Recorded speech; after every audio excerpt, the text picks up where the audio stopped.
G9 టీవీకు స్వాగతం. ఈ రోజు ఈ మీడియా సమావేశం జరపడానికి ముఖ్య ఉద్దేశం ఏంటంటే 15వ తేదీన బళ్ళారిలో సాయి బాలాజీ స్పాంజ్ ఐరన్ ఫ్యాక్టరీకి సంబంధించి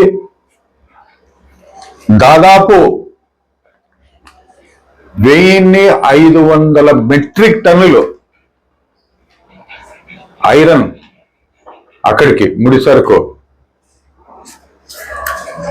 ఎన్ఎండిసి నుంచి దొంగతనం చేసి అక్కడికి తీసుకొని వచ్చి అమ్మడం అనేది జరిగింది.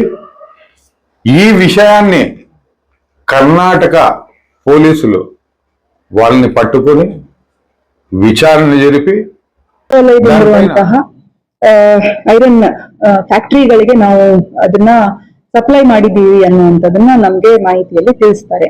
ಈ ಕುರಿತು ನಾವು ಈಗಾಗಲೇ ಈ ಎರಡು ಇಂಡಸ್ಟ್ರೀಸ್ ಏನಿದೆ, Sai Balaji sponge iron India limited ಅಂತ, ಹಾಗೆ ನೋಬಲ್ ಇಸ್ಪಾತ್ ಎನರ್ಜೀಸ್ ಲಿಮಿಟೆಡ್ ಅಂತ ಈ ಎರಡು ಫ್ಯಾಕ್ಟರೀಸ್ ಇಂದ ಸುಮಾರು 1050 ಮೆಟ್ರಿಕ್ ಟನ್ ಓರು ಮತ್ತೆ 1437 ಮೆಟ್ರಿಕ್ ಟನ್ ಓರನ್ನ ಈಗಾಗಲೇ ಡಿಎಂಜಿ ಅಫಿಷಿಯಲ್ಸ್ ಪ್ರೆಸೆನ್ಸ್ ಅಲ್ಲಿ ನಾವು ಸೀಸ್ ಮಾಡಿರುವಂತದ್ದಿದೆ. ಸೊ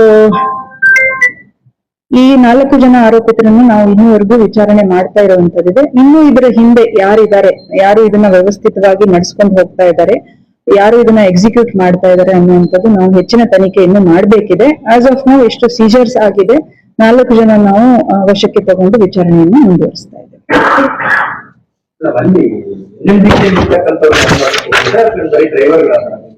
ಈಗ ಎನ್ಎಂಡಿಸಿ ಇಂದ ಆಗ್ಲಿ ನಾವು ಸಿಐಎಸ್ಎಫ್, ಯಾಕಂದ್ರೆ ಅಲ್ಲಿ ಸಿಐಎಸ್ಎಫ್ ಕಾರ್ಡನಿಂಗ್ ಇರುತ್ತೆ. ಸೊ ಸಿಐಎಸ್ಎಫ್ ಇಂದ, ಎನ್ಎಂಡಿಸಿ ಇಂದ, ಹಾಗೆ ಡಿಎಂಜಿ ಇಂದ ಕೆಲವೊಂದು ಅಫಿಷಿಯಲ್ ಡಾಕ್ಯುಮೆಂಟ್ಸ್ ನಾವು ಕೇಳಿದ್ದೇವೆ.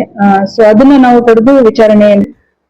శ్రీ సాయి బాలాజీ స్పాంజ్ ఐరన్ ఫ్యాక్టరీకి నేముకల్లుకి అమ్మడం అనేది జరిగింది. దీన్ని కర్ణాటక ఎస్పీ గారు, కర్ణాటక పోలీసులు, కర్ణాటక అధికారులు పట్టుకోవడం జరిగిందే గాని మన ఆంధ్రప్రదేశ్ సంబంధించి రాయదుర్గానికి సంబంధించి ఆ అధికారులు ఎందుకు పట్టుకోలేదు అంటే దీని వెనక ఆంతర్యం ఏమిటి?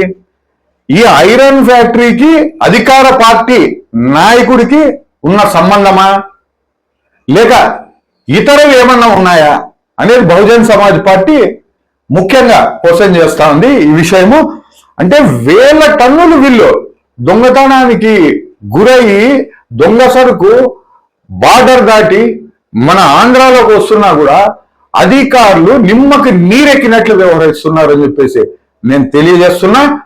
ముఖ్యంగా మొన్నటికి మొన్న ఇదే ఫ్యాక్టరీకి ఓబులాపురం మైనింగ్ నుంచి కూడా గతంలో అనేక సార్లు అక్కడి నుంచి కూడా సీజ్ చేసినాక కూడా అక్కడి నుంచి ముడిసరుకు అనేది తరలించడం అనేది జరిగింది. ఇది చాలా పత్రికల్లో కూడా గతంలోనే వచ్చింది. అయినప్పటికీ ఎటువంటి చర్యలు ఇంతవరకైంది కర్ణాటక ఎస్పీ గారు డైరెక్ట్ ప్రెస్ మీట్ పెట్టి మాట్లాడితే వాళ్ళు దీనిపైన మాట్లాడుతా ఉన్నారు. వీళ్ళు ఈ విధంగా మాట్లాడుతా ఉన్నారు, ఈ విధంగా పట్టుకున్నారు. దాదాపు 3 వ్యక్తులను పట్టుకొని విచారణ జరిపి దీని వెనకల ఎవరున్నారు, ఏం కథ అనేది క్షుణ్ణంగా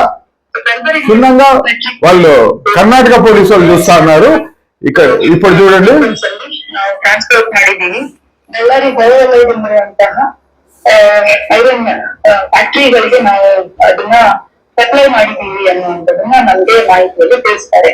ಈ ಕುರಿತು ನಾವು ಈಗಾಗಲೇ ಈ ಎರಡು ಇಂಡಸ್ಟ್ರೀಸ್ ಏನಿದೆ, Sai Balaji sponge iron India limited ಅಂತ, Sai Balaji sponge iron India limited అని ಈ ಎರಡು ಫ್ಯಾಕ್ಟರಿಗಳಿಂದ ಸುಮಾರು 1050 ಮೆಟ್ರಿಕ್ ಟನ್ ಓರು ಮತ್ತೆ 1437 ಮೆಟ್ರಿಕ್ టన్ ఓరನ್ನ ఈగాగలే అంటే 1050 టన్నులు ఒకదానికి, 500 టన్నులు ఒకదానికి, 1400 టన్నులు ఒకదానికి సప్లై చేశామని ఎస్పీ గారు చెప్తున్నారు. అంత ముడి సరుకు మన బార్డర్ దాటి దొంగతనం చేసిన సరుకు మన దగ్గరికి వస్తా ఉంది అంటే మీరు ఎటువంటి చర్యలు ఎందుకు తీసుకోలేదు?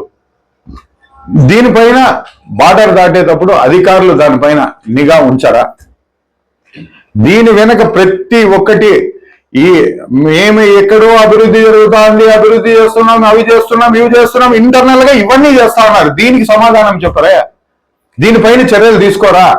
ఇప్పటికైనా సరే అధికారులు దీనిపైన చర్యలు తీసుకొని వెంటనే దీనికి సంబంధించి ఎవరెవరు ఉన్నారో వీళ్ళందరిపైన కేసు నమోదు చేసి ఎఫ్ఐఆర్ ఫైల్ చేయాలని చెప్పేసి మేము డిమాండ్ చేస్తున్నాం. విచారణ జరిపి వీళ్ళకి తగిన శిక్ష అనేది పడాలి. ఇట్లా పడితే ఇంకొక ఫ్యాక్టరీకి కానీ ఇంకొక చోట కానీ ఇలాంటివి జరగవని చెప్పేసి బహుజన్ సమాజ్ పార్టీ తరఫున మేము డిమాండ్ చేస్తా ఉన్నాం.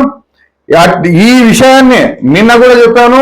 ఒక విషయాన్ని నిన్న జరిగిందే ఓబులాపురం మైనింగ్ ది సీఎం గారి దృష్టికి తీసుకెళ్తానని, దీన్ని కూడా ఖచ్చితంగా ఈ 2 కాపీలు కూడా నిన్న దాంతో కాక ఈ 2 కాపీలు కూడా సీఎం గారికి దృష్టికి తీసుకెళ్లి కర్ణాటకలో ఈ విధంగా ఫైల్ చేశారు, ఆంధ్ర పోలీసులు కానీ ఆంధ్ర అధికారులు కానీ ఎవరు పట్టించుకోవడం లేదని చెప్పేసి సీఎం గారికి డైరెక్ట్ గా మేము చెప్పడం జరుగుతుంది.